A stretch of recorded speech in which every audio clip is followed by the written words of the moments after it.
தந்தையார் பாகம் 2 அத்தியாயம் 71. முத்தான பொன்னங்கையின் சாமர்த்தியம் உடையார் ஸ்ரீ ராஜராஜ தேவர் வரை போக அவள் அதிகாரத்துக்கு கூடுதலான அங்கீகாரம் கிடைத்தது. உபதளபதிகளும் தளபதிகளும் சேனாதிபதிகளும் மந்திரிமார்களும் முத்தான பொன்னங்கையை கண்டால் விசாரிக்காமல் போக மாட்டார்கள். குந்தவை பிராட்டிக்கு என்ன தகவல் வேண்டும் என்றாலும், குந்தவை பிராட்டிடமிருந்து என்ன தகவல் வேண்டும் என்றாலும் முத்தான பொன்னங்கை பெயரே முதலில் நினைவுக்கு வரும். பொன்னங்கை திருமணம் செய்து கொள்ளவில்லை. தனக்கு கிடைத்திருக்கின்ற மிக உயர்ந்த இந்த பதவியை பார்த்து அவள் தன் பொறுப்புகளுடைய கனத்தை உணர்ந்தாள். இந்நேரத்தில் தான் திருமணம் செய்து கொண்டால் தன் புருஷனுக்கு அடிபணிய முடியாத, தலையாட்ட முடியாத நேரங்கள் ஏற்படும் என்று கருதினாள்.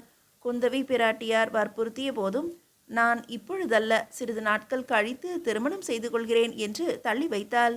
23 அகவை வரை திருமணமாகாத பெண்கள் சோழ தேசத்தில் மெல்ல மெல்ல தோன்றினார்கள்.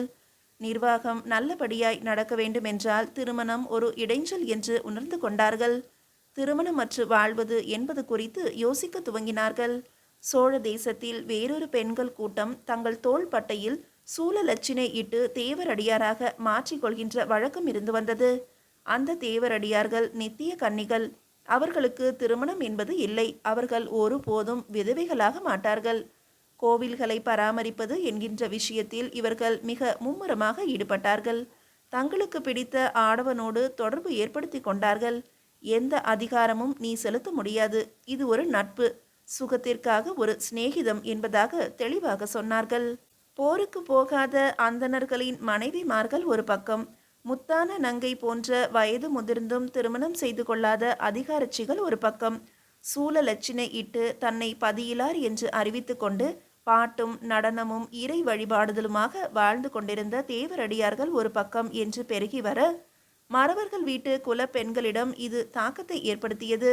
13 வயதில் திருமணமாகி 14 வயதில் விதவையாகி இனி எஞ்சிய வாழ்க்கையை என்ன செய்வது என்று தெரியாமல் உயிரற்று வெயிலில் கிடக்கும் நாற்றை போல அந்த வீட்டு பெண்கள் கருகி கிடக்க அவர்களிடையே மெல்லிய கசப்பு எழுந்தது. அதிகாரி கட்சிகளாக அவர்களை நியமிக்கலாம் என்ற எண்ணமும் வந்தது. அப்படி நியமிக்க வேண்டுமென்றால் அவர்கள் எழுத படிக்க தெரிந்து கொள்ள வேண்டும் என்ற எண்ணம் ஏற்பட்டது. 2 தலைமுறைக்கு முன்னால் ஏற்பட்ட இந்த மாற்றத்தால் இந்த தலைமுறை பெண்கள் எழுதவும் படிக்கவும் கற்றார்கள். படிப்பு வெகு நிச்சயம் பெண்களுக்கு என்பதாக சோழ தேசத்தில் முடிவாயிற்று. கணவனை இழந்த போர் வீரர்களின் மனைவிக்கு நன்சை நிலம் அரசாங்கத்திலிருந்து தரப்பட்டது. வரியிலிருந்து விதிவிலக்கு அளிக்கப்பட்டது. எப்பொழுது அதிகாரிகள் வந்தாலும் அரசர் வந்தாலும் அவர்களை சென்று விசாரிப்பது ஒரு வழக்கமாக இருந்தது. சோழ தேசம் இன்று இப்படி சிறப்புற வாழ்வதற்காக தன் இன்னுயிரை கொடுத்தவன் மனைவி அல்லவா, அந்த குடும்பம் அல்லவா என்று அவர்களை நேரே சந்தித்து கை கூப்புவது வழக்கமாக இருந்தது. மங்களமான வீட்டு விசேஷ விஷயங்களில் ஒதுக்கப்பட்டாலும் அரசாங்க விஷயங்களில் அவர்கள் முக்கியத்துவம் பெற்றார்கள். மிக பெரியதாக கோயில் எழுப்ப போகிறோம் என்று அரசாங்கம் சொன்னதும் அம்மாதிரியான பெண்களுக்கு வெகு நிச்சயம் நல்ல வேலை கிடைக்கும் என்று சொல்லப்பட்டது. தஞ்சை நோக்கி அவர்களும் வர துவங்கினார்கள். எல்லோரோடும் சகஜமாக கலந்து பேச துவங்கினார்கள். கிராமத்து பெண்களாக இருப்பினும் தஞ்சை நகரத்து நாகரிகத்தை பின்பற்ற துவங்கினார்கள். நல்ல உடையும் நல்ல உணவும் நகைகளும் அவர்களுக்கும் உரித்தாயின. சிற்பிகளுக்காகவும் நடன மாதர்களுக்காகவும் மிக பெரிய பொது சமையல் அறை ஏற்பாடு செய்யப்பட்டிருந்தது. அந்த சமையல் அறையை நிர்வகிக்கும் பொறுப்பு அவர்களிடம் தரப்பட்டது. அவர்களுடைய கையிருப்பாய் கூடை கூடையாக செந்நெல்லும் மற்ற பருப்பு வகைகளும் மாமிச உணவிற்கான வழிமுறைகளும் செய்து தரப்பட்டன. உடையார் ஸ்ரீ ராஜராஜ தேவர் கோயில் கட்ட துவங்கியதிலிருந்து மிக பெரிய சமூக மாற்றம் சோழ தேசத்தை சுற்றியுள்ள நகரங்களிலும் கிராமங்களிலும் ஏற்பட துவங்கியது. இரவு நேரங்களில் ஒரு ஆணும் பெண்ணும் எங்கேனும் திண்ணையில் உட்கார்ந்து பேசி கொண்டிருந்தால் மக்கள் பதட்டமாவதில்லை. என்ன ரகசிய உறவோ என்று கேள்வி கேட்பதில்லை. அது அதிகாரிச்சியாகவும் அவளின் கீழே வேலை செய்யும் சிப்பந்தியாகவும் இருக்கலாம், அல்லது ஒரு அதிகாரியும் அதிகாரிச்சியாகவும் இருக்கலாம், அல்லது ஒரு அதிகாரச்சியும் அவளை நேசிக்கின்ற புருஷனாகவும் இருக்கலாம். எனவே ஒரு ஆணும் பெண்ணும் சந்தித்து கொண்டால் அது ஒரு நாணமற்ற செய்கை என்பது முற்றிலும் மறைந்து போய் சந்தித்துதான் ஆக வேண்டும், சந்தித்தால் பேசித்தான் ஆக வேண்டும், பேசினால்தானே மற்ற காரியங்கள் செவ்வனே நடைபெறும் என்று பழக்கம் ஏற்பட்டது. முத்தான பொன்னங்கையை அந்தணர்கள் கூட எழுந்து கைகூப்பி வரவேற்று வணங்கினர். முத்தான பொன்னங்கை மனம் வைத்தால் நிலம் கிடைக்கும், வீடு கிடைக்கும், பொற்களஞ்சுகள் கிடைக்கும், வெளியே போய் வர அனுமதி கிடைக்கும், ஆதுர சாலையில் தனி இடம் கிடைக்கும் என்பதாலும் இவ்வகையான உபசரிப்புகள் நடந்தன. 20 வருடத்துக்கு முன்பு குந்தவையால் தஞ்சையில் நிர்மாணிக்கப்பட்ட ஆதுர சாலை போல சோழ தேசத்தின் பல பாகங்களில் ஆதுர சாலைகள் பலதும் நிறுவப்பட்டன. எல்லா மக்களுக்கும் எல்லா நேரமும் மருத்துவ உதவி என்பது சோழ தேசத்தின் அடிநாதமாயிற்று. அது சிறப்பாகவும் செயல்பட்டது. மக்களின் ஆரோக்கியம் மட்டுமல்லாமல் மகளிரின் ஆரோக்கியம் குறித்தும் சோழ தேசம் கவலைப்பட்டது. இத்தகைய விதிமுறை மாற்றங்களால் பெண்களின் வாழ்க்கை முன்னேறியது. முத்தான பொன்னங்கை ஒட்டுமொத்தமாய் இவையெல்லாம் சிந்தித்தபடி உணவு உண்டு கொண்டிருந்த பாண்டிய தேசத்தின் ஒற்றற்படை உபதளபதியை வியப்போடு பார்த்து கொண்டிருந்தாள். குணசீலனும் இந்த கொள்கையை வியந்து நினைத்து கொண்டிருந்தான். ஒரு பெண்ணை எதிரே நிற்க வைத்து சோறு பரிமாற வைத்து மற்றவரெல்லாம் வெளியே போய்விடுகின்ற நிகழ்ச்சி பாண்டிய தேசத்தில் நிகழவே நிகழாது. அந்நியருக்கு பெண்கள் பரிமாறவே மாட்டார்கள், ஆண்கள் தான் பரிமாறுவார்கள். பெண்கள் உள்ளிருந்து சமைத்த பொருட்களை கொண்டு வந்து ஆண்களிடம் கொடுக்க ஆண்கள் தான் விருந்தோம்பல் செய்வார்கள். நெருங்கிய உறவினர்களுக்கு மட்டுமே பெண்களின் மூலம் விருந்தோம்பல் நடைபெறும். இந்த பெண்கள் முன்னேற்றத்தை எப்படி நடத்துவது என்ற சிந்தனையோடு குணசீலன் உண்டு முடித்தான். ஏன் திருமணம் செய்து கொள்ளவில்லை குணசீலரே என்று முத்தான பொன்னங்கை கேட்டாள். போர் தானம்மா காரணம். எல்லைப்புறங்களிலேயே வாழ்க்கை கழிந்து விட்டது. எல்லைப்புறங்களிலிருந்து படையெடுத்து போருக்கு போக எப்பொழுது வருவோம், எங்கே இருப்போம் என்ற வெளிச்சமான சூழ்நிலையே ஏற்படவில்லை. சூழ்நிலை வெளிச்சமில்லாத பொழுது யாரோ ஒரு பெண்ணை திருமணம் செய்து கொண்டு எங்கேயோ அவளை வாழ வைத்து நான் இங்கே மனதில் சுமையோடு அலைவது தேவையற்றது என்று கருதி திருமணத்தை தவிர்த்து விட்டேன். உறவினர்கள் வற்புறுத்தவில்லையா? அநியாயத்திற்கு வற்புறுத்தினார்கள். வாழ் உருவி வெட்டி வீழ்த்தி விடுவேன் என்றதும் தான் அடங்கினார்கள். திருமணம் செய்யாதது உங்களுக்கு சிரமமாக இல்லையா? சில சமயங்களில் இரவில் தனிமை வாட்டும். யாரோ ஒரு பெண்ணோடு பாடிக்கொண்டோ பேசிக்கொண்டோ இருக்கலாமே என்று தோன்றும். அப்படி இருக்க முடியவில்லை என்கிற போது உள்ளுக்குள் கற்பனைகள் தோன்றும். அந்த கற்பனைகள் அதீதமாகும்போது ச்சே, இன்னும் எத்தனை நாளைக்கு இப்படி கற்பனை செய்து கொண்டிருப்போம், சரி என்று தலையசைத்து வரலாமா என்று ஒரு எண்ணம் எழும். ஆனாலும் அடக்கிக் கொள்வேன். போர் ஓயட்டும் என்று நினைத்து கொள்வேன். போர் ஓய்ந்து விட்டது. ஆனால் இப்பொழுதும் திருமணம் செய்ய இயலாது. ஏன்? அடிமையாய் இருப்பவன் திருமணம் செய்தால் அவன் மனைவியும் அடிமை அல்லவா? விடுதலையாக இருக்கின்ற ஒரு பெண்ணை திருமணம் செய்து என்னை போல அவளையும் அடிமையாக்க வேண்டுமா? எனவே திருமணம் செய்யாமல் இருப்பதே சிறப்பு என்று கருதுகிறேன். உடல் உணர்வுகளுக்கு என்ன பதில் சொல்வீர்கள்? இதுவரை ஒரு கட்டுப்பாட்டில் வைத்திருக்கிறேன். எப்போதாகிலும் இது கட்டுப்பாட்டை மீறலாம். மீறுகிற போது பணம் கொடுத்து பொது மகளிரை நாட வேண்டும். அல்லது முற்றிலும் இறை எண்ணத்தை வளர்த்து நான் துறவி என்று தீர்மானித்து விட வேண்டும். நைஷ்டிக பிரம்மச்சாரியாக இடையராது இறை நினைப்பு உடையவனாக மாற்றிக்கொள்ள வேண்டும். நொந்து போய் பேசுகிறீரோ? வேறு எப்படியம்மா பேச முடியும்? இந்த அடிமை வாழ்க்கை சோழ தேசம் உங்களுக்கு பிடிக்கவில்லையா? அப்படி இல்லை. சோழ தேசம் வெகு நிச்சயமாக பாண்டிய தேசத்தை விட மலர்ச்சியாக இருக்கிறது. சோழ தேசத்தில் ஒவ்வொரு விஷயமும் ஆச்சரியமாக இருக்கிறது. 6 பனை உயரமுள்ள கோயில் கட்டப் போகிறார் சோழ மன்னர் என்று தெரிந்ததுமே என் உற்சாகம் எல்லை கடந்து விட்டது. ஒரு உபதளபதி தான் கோயிலின் மாதிரியை பார்த்ததாகவும் அது இங்கனம் இருக்கும் என்றும் படம் வரைந்து காட்டிய பொழுது நான் பிரமித்து போனேன். என் வாழ்க்கைக்கு ஒரு அர்த்தம் இருப்பதாக அப்பொழுது ஒரு எண்ணம் வந்துவிட்டது. பாண்டிய தேசம் போகின்ற நினைப்பே அறவே அறுத்துவிட்டேன். திருமணம் என்கிற விஷயத்தையும் மனதிலிருந்து நீக்கிவிட்டேன். இறைவனுக்கு மிக உயரமான ஒரு கோயில் ஒன்றை ஒரு தனி மனிதர் எழுப்புகிறார். அவருக்கு உதவி செய்வதை விட வாழ்க்கையில் மிகப்பெரிய லட்சியம் என்ன இருக்க முடியும் என்று முடிவுக்கு வந்துவிட்டேன். ஆனால் நீங்கள் வைணவர் அல்லவா? என்ன வைணவம், என்ன சைவம், எல்லாம் ஒன்றுதான். எல்லாம் பேரொளிதான். வைணவமும் சைவமும் நாம் வகுத்த வழிகள். அது ஒரு வழி, இது ஒரு வழி. எல்லா வழியும் நல்ல கதிக்கு இட்டு செல்லத்தான் முயற்சிக்கின்றன. நடக்கத்தான் நமக்கு தெம்பு இருக்க வேண்டும். குணசீலரே, மிக தெளிவாகவும் அமைதியாகவும் பேசுகின்ற ஒரு பாண்டிய வீரனை முதலில் பார்க்கிறேன். இது எனக்கு ஆச்சரியமாக இருக்கிறது. எல்லாம் அனுபவம் அம்மா. 7 வருடங்களாயிற்று என் கிராமமும் என் கிராமத்து மக்களையும் பார்த்து. தினம் தினம் புதிய உலகம், தினம் தினம் புதிய மனிதர்கள். இடையராத திகைப்பில் ஆள்பவன் என்னை போலத்தான் பேசுவான். குணசீலரே, இந்த சோழ தேசத்தில் உமக்கு எப்போது சிக்கல் ஏற்பட்டாலும் என்னிடம் ஒரு தகவல் தெரிவியுங்கள்.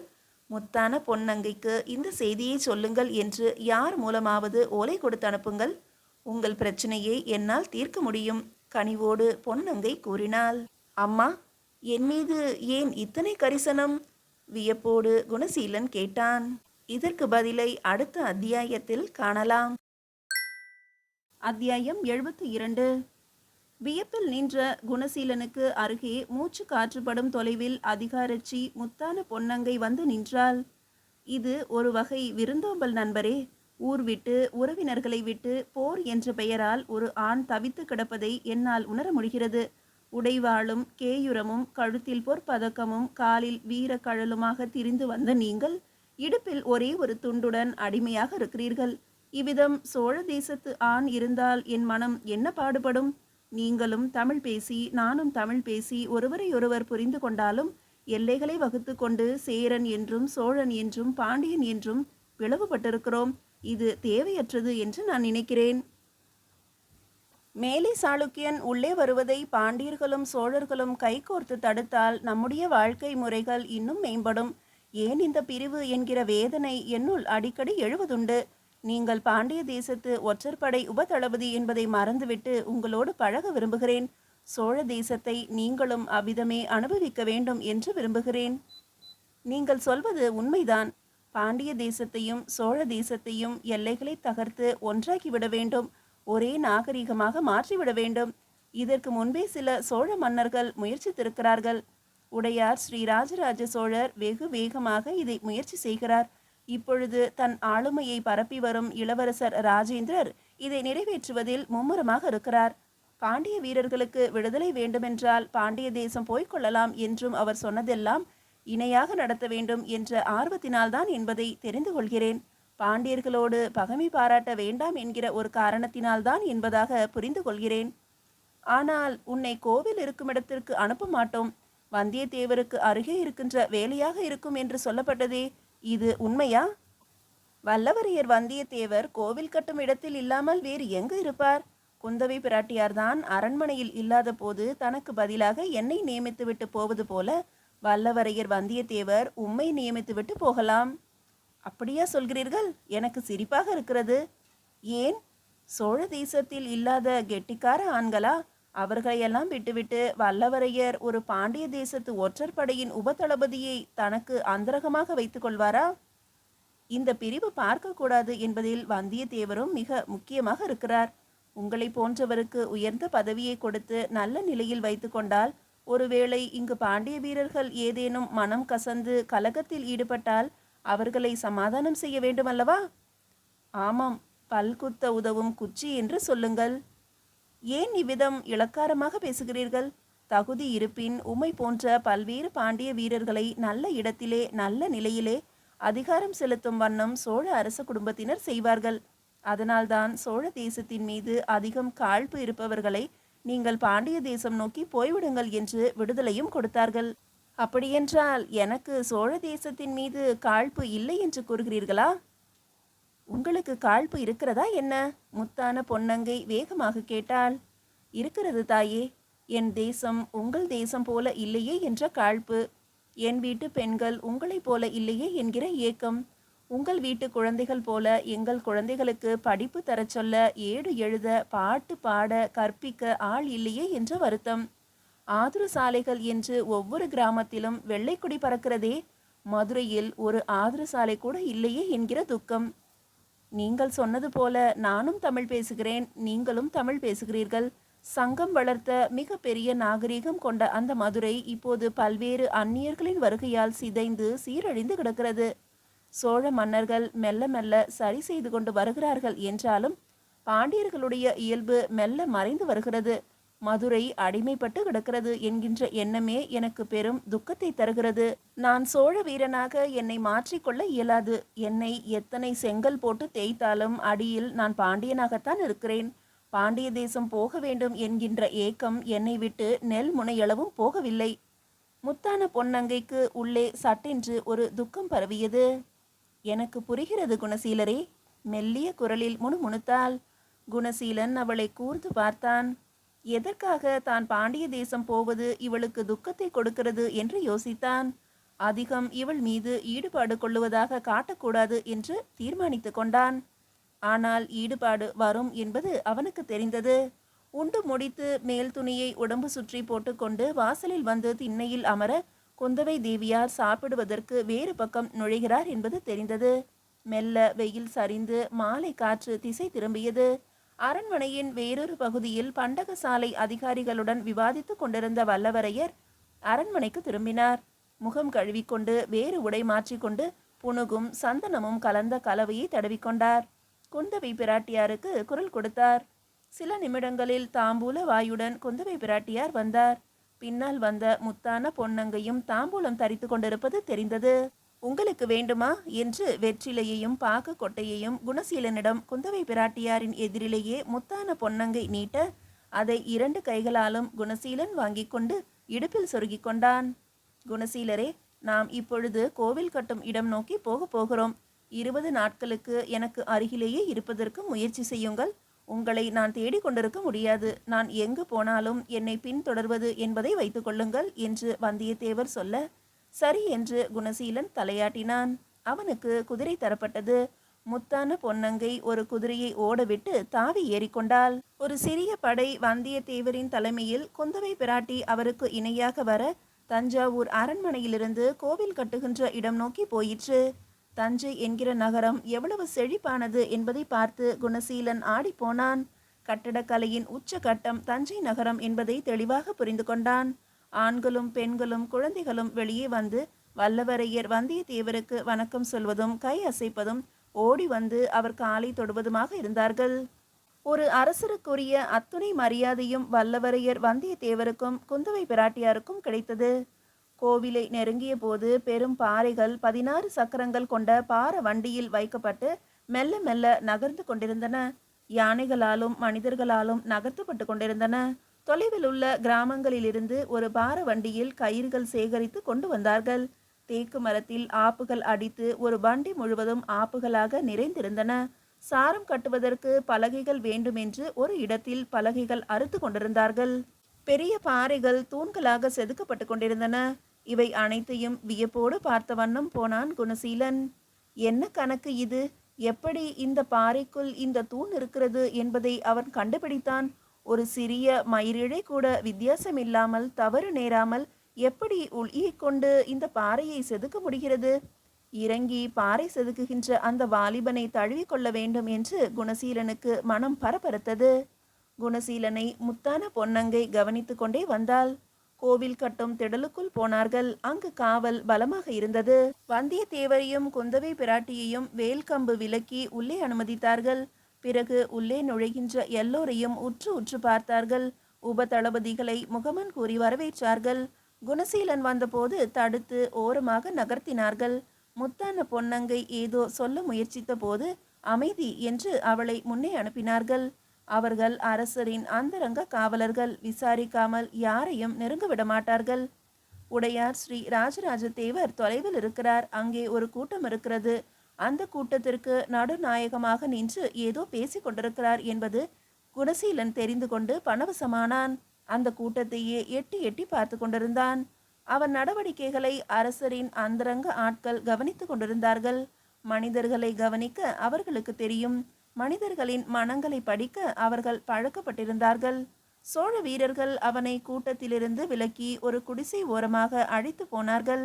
குடிசைக்கு உள்ளே அவனை அழுத்தி அனுப்பினார்கள். அங்கே இருக்கின்ற 2 முரட்டு வீரர்கள் அவனை பிடித்து முக்காலியில் உட்கார வைத்தார்கள். அவன் கையில் மண் சட்டியை கொடுத்தார்கள். உள்ளுக்குள்ளே ஒரு புளித்த கல் நாற்றம் வீசியது. அவன் திகைத்து போனான். குடி என்று மிரட்டினார்கள். எதற்கு என்று குணசீலன் கேட்க, குடி என்று அவன் முகவாயில் கையை வைத்து அழுத்தினார்கள். அவன் தலைமுடியை பின்னுக்கு பிடித்து இழுத்தார்கள். எதற்காக இதை குடிக்க சொல்லுகிறீர்கள்? மீண்டும் கேட்டான்.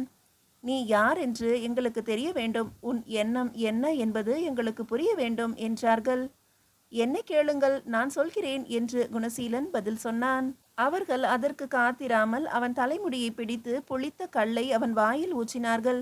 குடிக்கும் வரை விடாது தலையை நிமிர்த்தியே வைத்திருந்தார்கள். காரமாகவும் புளிப்பாகவும் மூக்கின் வழியாகவும் தொண்டையின் வழியாகவும் புளித்த கல் அவனுள் புகுந்தது. அவனை தளர விட்டார்கள். மெல்ல எழுப்பி வெளியே கொண்டு போய் தள்ளினார்கள்.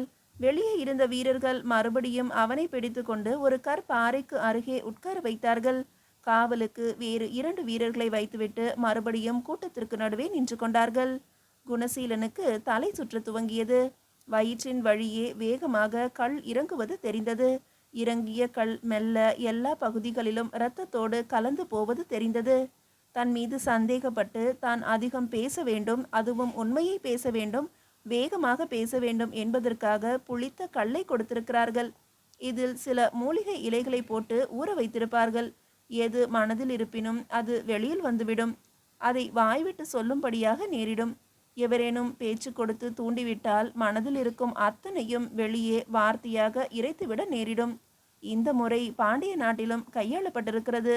திருடினாயா இல்லையா என்று சொல்வதற்காக இந்த மாதிரி மது வகைகளை கைதிகளுக்கு கொடுப்பது வழக்கம். ஆனால் இங்கு தனக்கு இதை கொடுத்து விட்டார்களே என்று குணசீலன் வேதனைப்பட்டான். புத்தியை நேராக வைத்திருக்க முயற்சி செய்தான். ஆனால் புத்தி அலைந்து தெரிந்தது. எங்கள் ஊரை பாழ் செய்துவிட்டு இங்கே கோவில் கட்டுகிறாயேடா மகாபாவி என்று புத்தி சொல்ல, வேண்டாம் இப்படி சொல்லாதே, இது தவறு என்று இன்னொரு புத்தி எச்சரித்தது. ஆனாலும் மறுபடியும் அதே வார்த்தை வந்தது. எங்கள் ஊரில் இப்படி ஒரு கோவில் வேண்டுமேயடா, அதற்கு நான் என்ன செய்ய வேண்டும்? உனக்கு எவ்வளவு பணம் தர வேண்டும் சொல், நான் தருகிறேன். எங்கள் ஊரில் சிவனுக்கு ஒரு கோவில் கட்டடா என்று அவன் எழுந்து நின்றான். வீரர்கள் அவனை தள்ளி நின்று பார்த்தார்கள். அவனை வைத்துவிட்டு போன வீரர்கள் மறுபடியும் வந்தார்கள். என்ன பேசுகிறாய் என்று கேட்டார்கள். எங்கள் ஊரில் இப்படி ஒரு கோவில் கட்ட வேண்டுமடா பாவிகளா என்று சொன்னான் குணசீலன். யாரை பாவிகளா என்று சொல்லுகிறாய்? சோழர்களைத்தான். குணசீலன் வேகமாக சொல்ல அந்த கூட்டம் அவனையே பார்த்து கொண்டிருந்தது. மீதியை அடுத்த அத்தியாயத்தில் காணலாம்.